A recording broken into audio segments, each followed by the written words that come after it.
Hey gang, it's JC, and this is your Daily Dose for Friday, September 3rd, 2010, a cooperative venture with Mind Active in beautiful downtown Brentwood. We got guys cutting grass back there. We got guys hauling away a dumpster over there, so it's a little noisy today, but we'll get through it. Archives top of the page, Dave Murray's weather forecast and the audio for the Daily Dose on iTunes here, and you can get the Daily Dose on your mobile phone now, so that's pretty cool.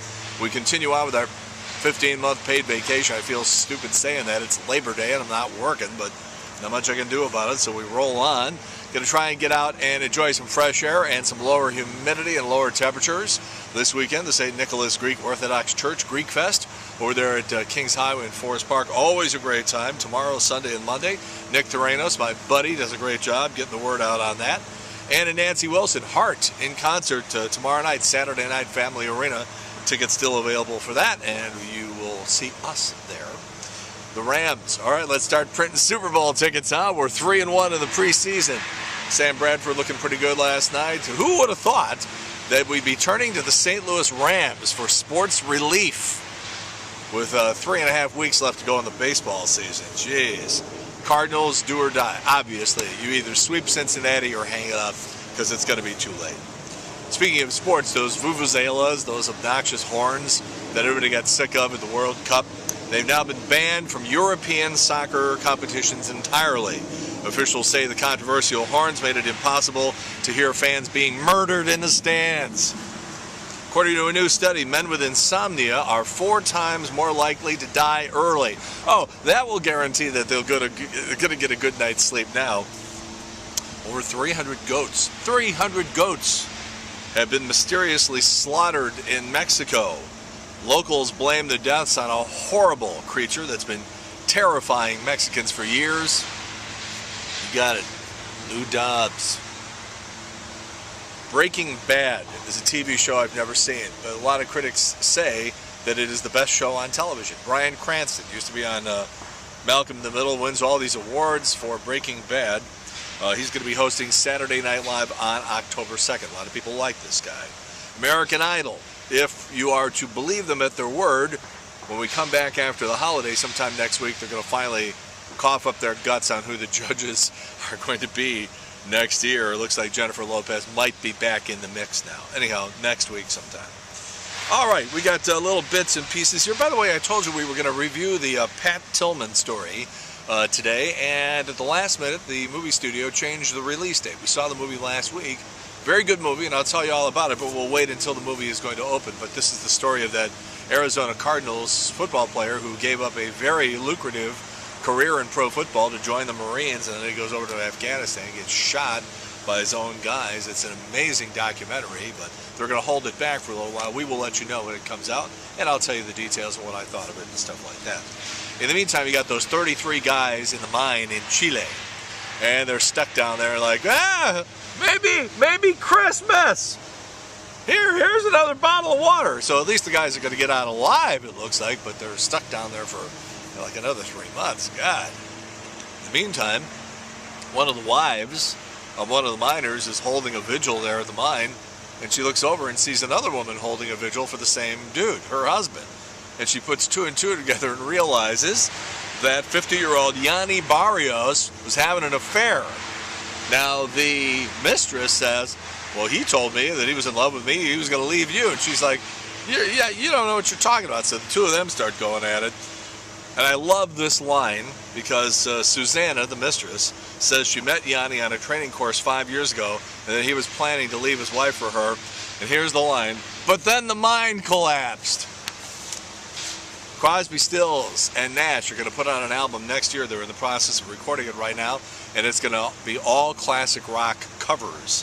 So they're going to do Ruby Tuesday by the Stones, Beatles, Norwegian Wood, Allman Brothers, Midnight Rider, and Dylan, Girl from the North Country, along with Jackson Browne, Lives in the Balance, good song, James Taylor, You Can Close Your Eyes, and Grateful Dead, Uncle John's Band. That'll be coming out sometime next year. The average person spends about 50 days of their life having sex. That's based on the average sex session lasting 19.5 minutes. A lot of people looking around going, 19.5, huh? Oh yeah, that's how long ours are too. Yeah. That means the average person has sex an average of 3,661 times in their life. That's assuming you have 50 sexually active years. Let's see, 50 sexually active years. I'm going to take out the 10 from my first marriage. And well, never mind. Anyhow, it comes out to 73 times a year, or about once every 5 days. More people looking around the room. Yeah, oh yeah, that's about average. That's for us too. Smoking reefer does not lead you to harder drugs. Being white does. You know, for years they've been saying this. Well, marijuana is the gateway drug because you smoke pot and then you go on to harder things. And I'm like, really? Because I thought beer was the gateway drug because everybody starts there and then they go on to pot, and then if they're going to go on to something else, then they do. But according to a new study from the University of New Hampshire, white people are the most likely to use hard drugs, followed by Hispanics and then blacks. Smoking pot as a teenager had much less of an impact than race on whether someone graduated on to harder drugs. And by the way, that's all the graduating a lot of our teens are doing these days. The average man wastes about $3,000 in gas in his lifetime by not asking for directions. The survey found that 74% of women will happily ask for directions if they're lost, versus just 30% of men. There's 10% of the guys out there who say, I don't care how lost I am not asking for directions under any circumstances.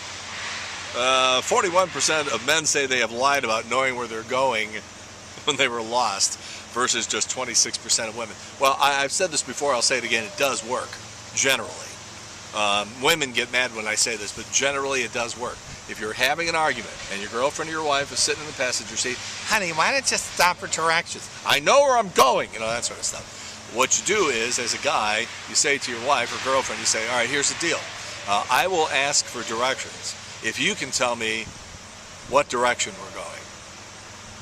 And usually the conversation ends right there. I don't know what it is, but I don't want to, say all women, but a lot of women have difficulty. There's a frickin' dog back there barking, and I've called the Humane Society, I've called the police department in my municipality like a dozen times, nothing happens, and that freaking dog, and it's a hound, so it's a and the dog does this. I'm about ready to just take the camera with me and watch me go strangle a dog. I shouldn't take it out on the dog, right? Take it out on the owners. But you get a lot more trouble, I've found, that if you strangle people as opposed to animals. It gets messy. 99% of Americans can read and write, but I don't know why they still can't talk. And there are 6 things that drive me nuts. I don't know about you. I got 6 of them here. One is I could care less. People say that all the time. I don't even know what that means. I could care less. Well, then why don't you? The whole thing, if you say, you're supposed to say I couldn't care less, meaning that there is no way that I could care any less than I do. If you say I could care less, so that means, second one, mano y mano. It's mano a mano. Number 3, less than as opposed to fewer than. Less denotes quantity, fewer denotes number. So if you say, I want less than 5 of those. No, you want fewer than 5 of those, but nobody's going to change that. And number 4, I'm going to hone in on that. Now you're going to home in on it, like a homing pigeon. Now it's possible to say, I want to hone my pitching skills or something like that, but people get those confused all the time. Number 5, I'll try and make it. Technically it's supposed to be, I'll try to make it. And number 6, and I didn't even hear this until maybe, 6, 7, 8, 9 years ago. People saying supposedly instead of supposedly. Supposedly? It's a word, by the way, but it doesn't apply to the situations most people are trying to use it. You go to the grocery store right now, and they've skipped right over Labor Day. They're on Halloween. And then when Halloween gets there, they'll be on Valentine's Day.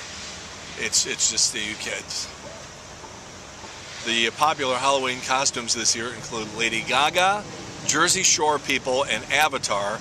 Also, there's a lot of Rod Blagojevich wigs being sold, and anything from Twilight, but also you're going to see a lot of BP spill costumes. People just have oil all over the place, so you watch for that.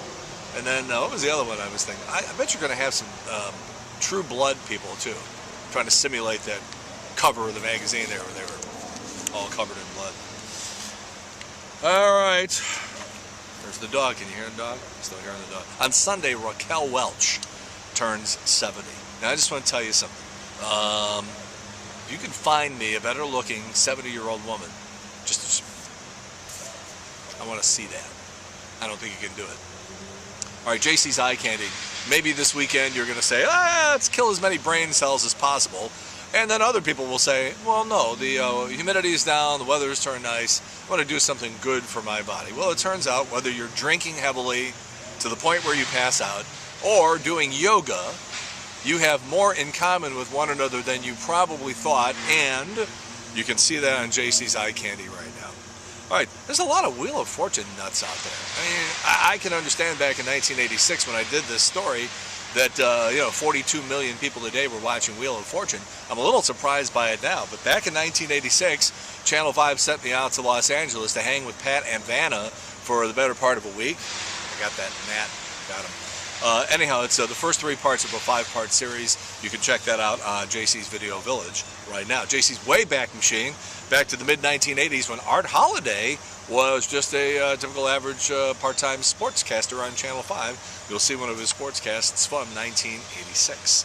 All right, we're off for the holiday and for the weekend, and we'll have all new weekly features for you. On Tuesday, Cardinals, do or die. Let's see what happens. It's on the line. Let's see what you got, okay? In the meantime, that's it. JC's Daily Dose for Friday, September 3rd, 2010. A cooperative venture with Mind Active in beautiful downtown Brentwood. Have a great holiday, everybody. In the meantime, we've beaten this one to death. Have a good one. See you later. Bye.